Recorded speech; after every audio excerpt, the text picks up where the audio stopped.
Buenas tardes. En estos momentos vamos a hablar del capítulo 7 del libro Análisis Financiero, un enfoque integral. El capítulo 7, Análisis de los estados financieros. Dice de los análisis de los estados financieros: el llamado análisis de los estados financieros puede definirse como el uso de ciertas herramientas y técnicas que se aplican a los reportes y estados de índole financiera para obtener algunas medidas y relaciones que facilitan la toma de decisiones. El análisis de los estados financieros tiene varios propósitos, entre los cuales están los siguientes: obtener una idea preliminar acerca de la existencia y disponibilidad de recursos, sirve para dar una idea de la situación financiera futura, así como de las condiciones generales actuales de la empresa y de sus resultados. Se puede utilizar como una herramienta para medir el desempeño de la administración o diagnosticar algunos problemas existentes en la empresa. Una de estas herramientas, que es el punto 7.1, es el análisis de porcentajes. En ocasiones resulta difícil analizar la estructura financiera de una empresa e incluso realizar comparaciones mentales de dos rubros integrantes de los estados financieros cuando se observan solo números. Sin embargo, puede utilizarse un método de análisis que convierta a todos los rubros de los estados en una medida común. En este caso, como aquí el título lo dice, la medida común es el porcentaje. Un 33% acá es el mismo 33% en Japón, en Estados Unidos, en Londres, en España, en China, en donde usted quiera. Es el mismo porcentaje, es un lenguaje común, va a ser el mismo en todos lados. Entonces, si aquí tenemos una cifra en números y comparamos, vamos a ver que es mucho más fácil con porcentajes diagnosticar que, en este caso, qué utilidad neta es mejor y cuál no. Por ejemplo, aquí en ventas 150 millones para la compañía A, para la compañía B 55.000, costos y gastos compañía A de 123 millones, compañía B de 36.850, utilidad neta de 27 millones para la compañía A y 18.150 para la compañía B. Si miramos solamente este cuadro y vemos solo números, vemos que fácilmente podríamos decir que la compañía A tuvo una utilidad neta muchísimo más alta y muchísimo mejor. Entonces uno fácil podría inclinarse por ejemplo, comprarle productos a esa empresa, si de eso se tratara, si en ese caso lo evaluáramos. Sin embargo, si lo miramos en porcentajes teniendo en cuenta todos los aspectos, vemos que para la compañía A esos 150 millones serían el 100%, lo mismo para la compañía B, esos 55.000 se convierten en el 100%. Esos 123 millones de la compañía A en el costo y gastos se convierten en el 82% de esas ventas totales. Y la utilidad neta de 27 millones se convierten en 18%. La compañía B, esos 55.000 se convierten en el 100%. Los 36.850 de costos y gastos se convierten en el 67%, lo cual me da para una utilidad neta de 33%. Ya que deducimos aquí que es la utilidad neta para la compañía B fue muchísimo mejor, a pesar de que las cifras no lo mostraban de esa forma. Entonces, a veces es engañoso solamente ver cifras grandes. Podemos apoyarnos de porcentajes, por ejemplo, para ver un diagnóstico mejor o para dar un diagnóstico mejor. Otro ejemplo: almacenen mejor estados financieros para el año que termina el 31 de diciembre de 2017. Ventas 10.000, costo de ventas 6.000, ese sería el 60% de estos 10.000. Todo se va a hacer en base, aquí está la fórmula, B12 dividido B11 y le doy F4 para después trasladarlo a toda la columna y no tener necesidad de volver a hacer la fórmula en cada columna, en cada casilla. 4.000 que se convierte en el 40%, o que se convierte en, o que significa, o que equivale al 40% de esos 10.000.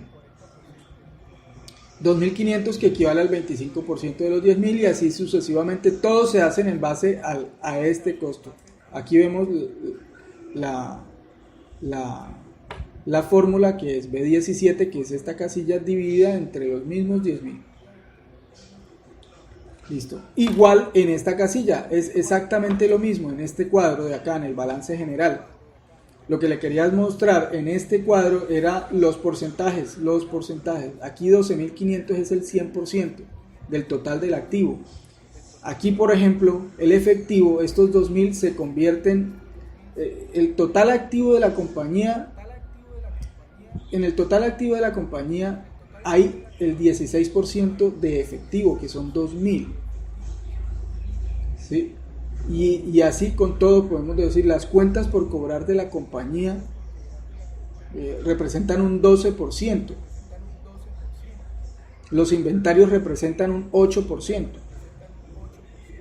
Entonces, el lenguaje de los porcentajes nos ayuda a tener una opinión más global o mejor o más clara del comportamiento de una empresa para poder elegir sus servicios o sus productos. En este caso vemos el punto 7.2, es otra de las herramientas, razones financieras. Uno de los métodos más útiles y más comunes dentro del análisis financiero es llamado método de razones financieras, también conocido como método de razones simples. Este método consiste en determinar las relaciones existentes entre los diferentes rubros de los estados financieros, para que mediante una correcta interpretación se pueda obtener información acerca del desempeño histórico de la empresa y su postura financiera para el futuro cercano. Las razones financieras pueden ser muchas y muy variadas. Cada empresa o cada industria tiene algunas relaciones que les son más significativas de acuerdo con el tipo de negocio o actividad que realicen. El análisis de los estados financieros se realiza al utilizar las razones financieras clasificadas en 4 categorías: solvencia, liquidez, eficiencia operativa y rentabilidad. La solvencia, que es uno de los indicadores, se divide en 2 tipos de razones, el apalancamiento y la cobertura. ¿Cuáles son sus razones financieras? Deuda a capital contable, deuda a activos totales, cobertura de intereses, cobertura de cargos fijos, cobertura de flujo, cobertura de deuda. Y pues así como lo dice el cuadro, lo voy a dejar, voy a pasarlo lento para que ustedes puedan observarlo sin ningún problema.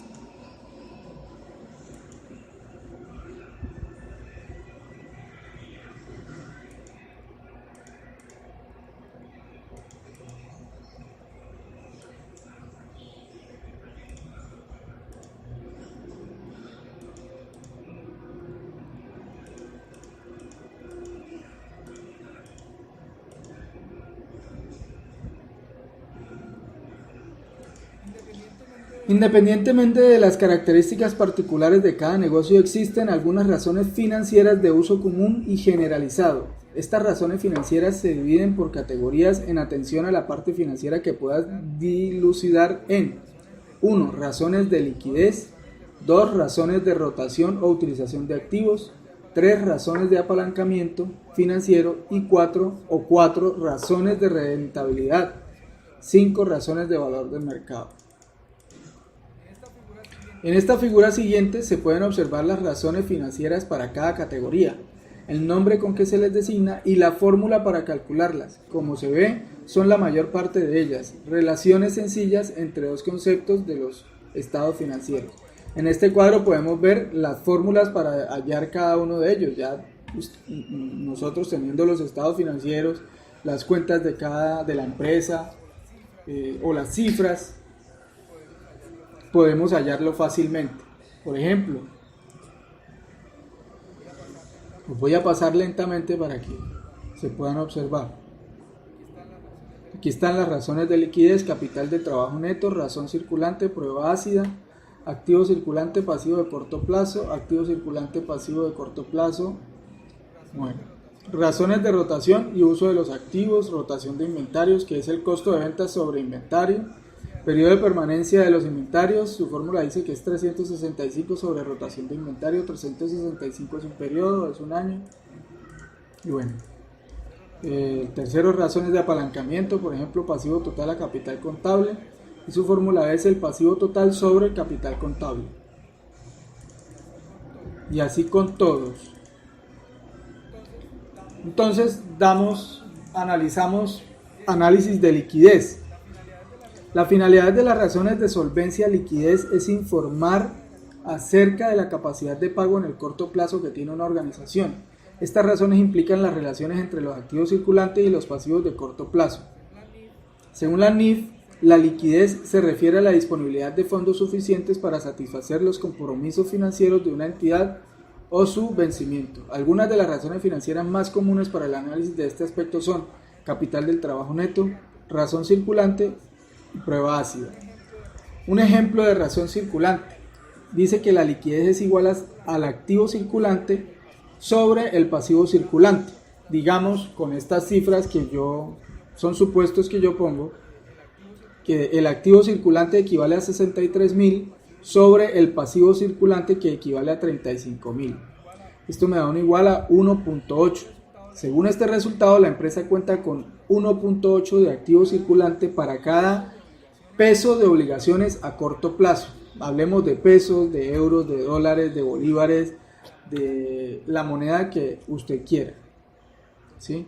Entonces, ahí está bien, este balance está favorable para la empresa porque por cada peso de obligación a corto plazo va a tener 1.8. Ahora vamos a ver la prueba ácida.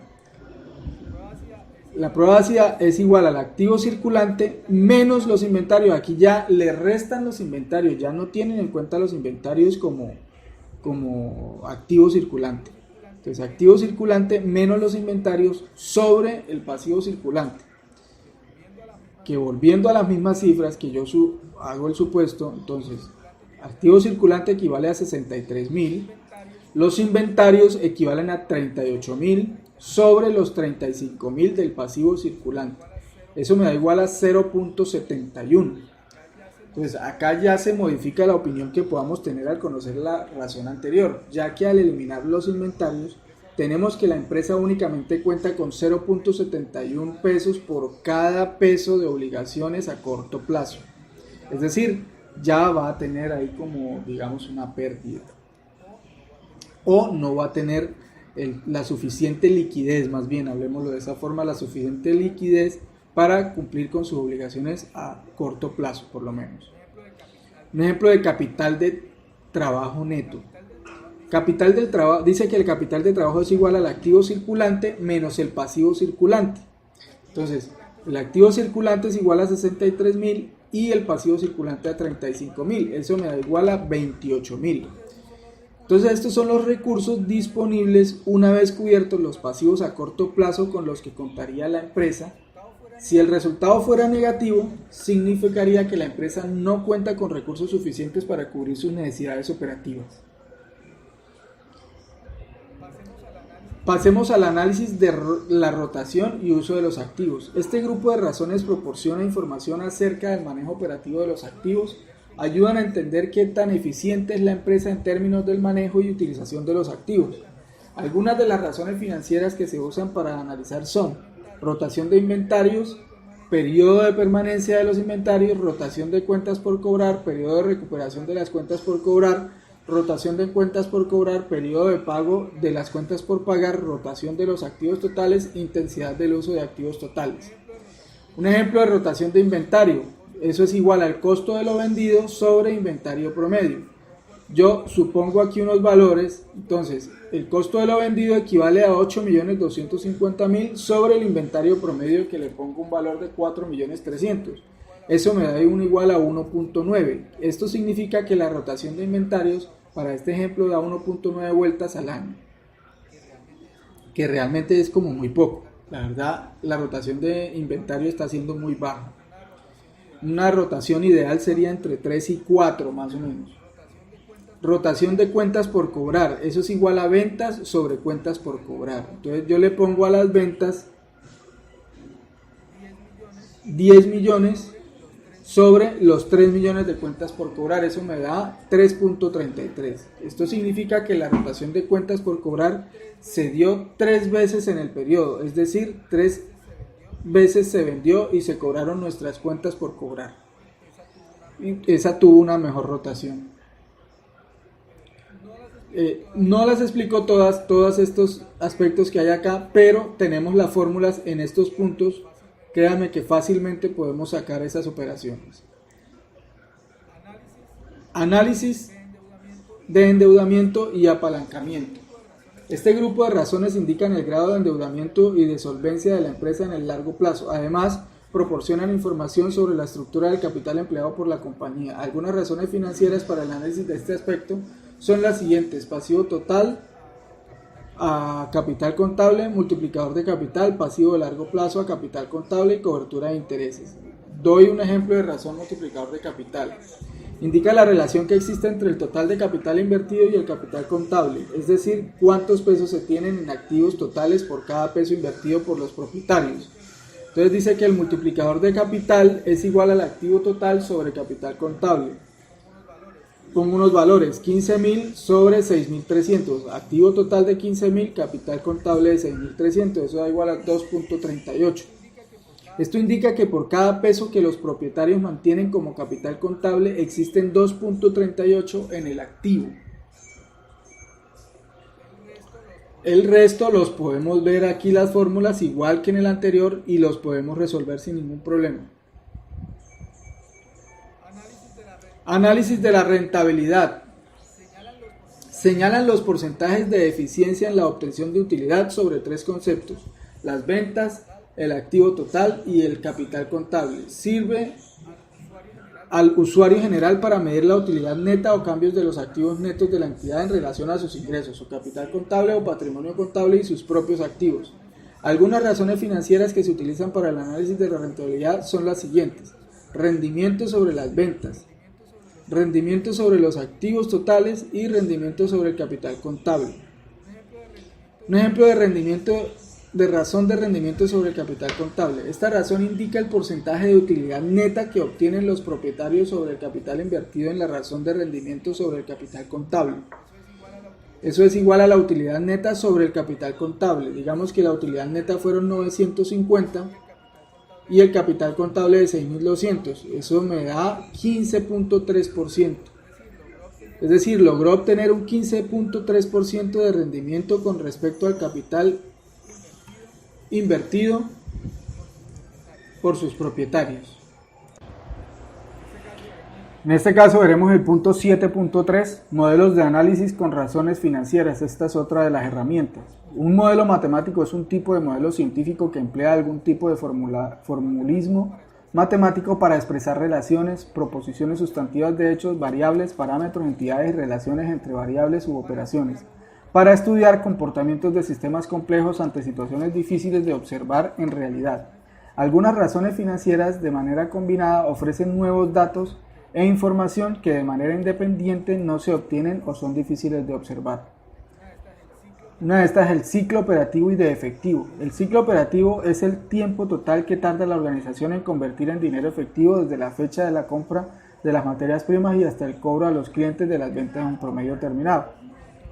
Un producto determinado. El ciclo operativo es la suma de dos periodos: periodo desde que se compra la mercancía y hasta que se vende el producto terminado, más el periodo desde que se vende el producto terminado y hasta que se cobra al cliente.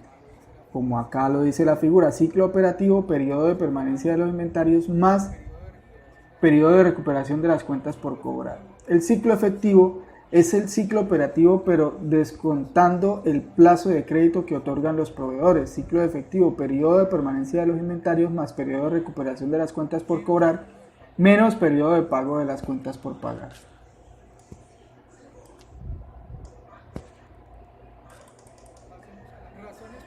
Razones para el ciclo operativo y de efectivo. Aquí las pueden ver en el cuadro, las voy a dejar ahí para que ustedes las puedan observar sin ningún inconveniente. Y estos son ejemplos que ha utilizado pues el libro en el que estoy basando esta información. Opté por no cambiarlos, por dejar los mismos. Y ellos me van dando un resultado donde dice que el ciclo operativo es 121.38 más 47.66, que es el periodo de recuperación de las cuentas por cobrar. Entonces el ciclo operativo es igual a 169.04 días. Significa que la empresa tarda 169 días desde que compra un producto o materia prima y llega al almacén y hasta que cobra las ventas de los productos terminados.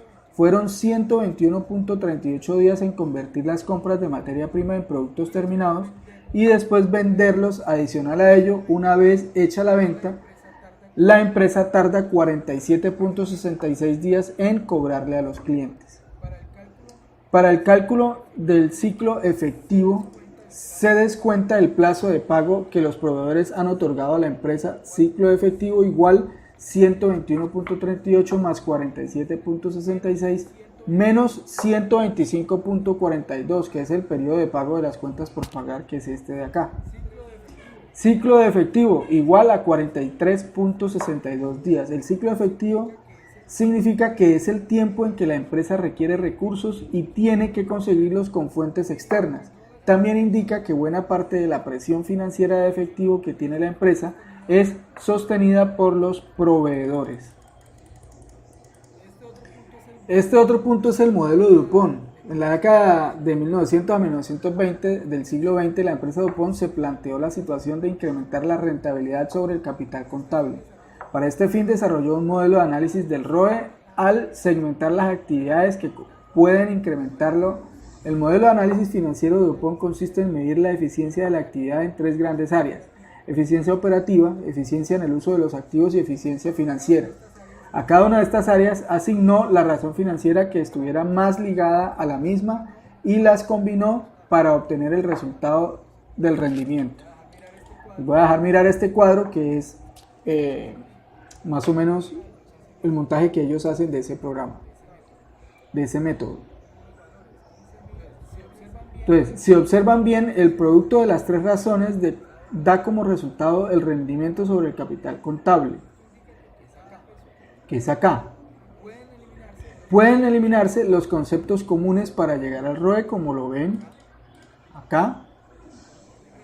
Son elementos comunes: activo total, ventas, ventas. Entonces, estas serían las operaciones según pues los ejemplos que trae el libro. Que igual las fórmulas son las mismas, no van a cambiar. Así tengan otros valores, no van a cambiar, siempre van a ser las mismas. Y nos muestran aquí las operaciones, en donde el resultado da 16.02, según estos valores que ellos dan.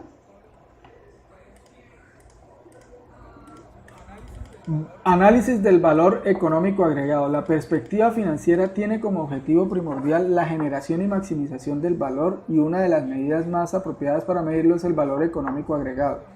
El valor económico agregado es considerado como el centro de la administración financiera, ya que puede ser utilizado para planificación financiera, elaboración de presupuestos de capital, evaluar funciones y adquisiciones de empresas, definir la compensación de los directivos, enviar señales al mercado de valores.